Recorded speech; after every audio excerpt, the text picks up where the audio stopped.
మరిన్ని interesting movie updates ని ఇప్పుడు బ్రీఫ్ గా చూద్దాం. Mani Ratnam dream project Ponniyin Selvan US లో కూడా దుమ్ము దులిపేస్తోంది. 5 మిలియన్ల వసూళ్లను దాటేసింది. వరల్డ్ వైడ్ గా 370 కోట్ల వసూళ్లను రీచ్ అయింది. సమంత వరుణ్ ధావన్ కలిసి చేస్తున్న web series Citadel India. Raj DK direction లో ఈ వెబ్ సిరీస్ రాబోతోంది. ది ఫ్యామిలీ మ్యాన్ తర్వాత మరోసారి సమంత ఓటీటీ ప్లాట్ఫామ్ లోనే తన అదృష్టం పరీక్షించుకుంటోంది. గాడ్ ఫాదర్ మూవీ హిందీలో కూడా దుమ్ము దులుపుతోంది. ఫస్ట్ రోజుతో పోలిస్తే ఇప్పుడు అదనంగా 600 థియేటర్స్ లో ఈ సినిమా సందడి చేయబోతోందట. అలా నార్త్ బ్యాచ్ 600 స్క్రీన్స్ ని పెంచారట.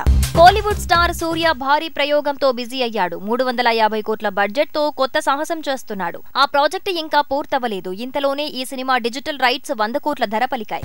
ది గోస్ట్ మూవీకి వసూళ్ల వరద తగ్గుతోంది. టాక్ మెల్లిగా వీక్ అవుతోందనే మాటే వినిపిస్తోంది. ఇక సోషల్ మీడియాలో నాగ్ ఫ్యాన్స్ అంటూ ఓ వర్గం నెగటివ్ కామెంట్స్ కి పని చెప్పినట్టు సమాచారం అందుతోంది. రౌడీ స్టార్ విజయ్ దేవరకొండ, సమంత మాల్దీవుల ప్రయాణం తాలూకు గుసగుసలు పెరిగాయి. వీళ్లు పెళ్లికి సిద్ధమయ్యారని, పేరెంట్స్ ని ఒప్పించారనే మాటలు వినిపిస్తున్నాయి. 1 ఇయర్ లోగా పెళ్లని, అందుకే పేరెంట్స్ ఒప్పుకున్న అకేషన్ ని సెలబ్రేట్ చేసుకుంటున్నారట అంటూ ప్రచారం జరుగుతోంది.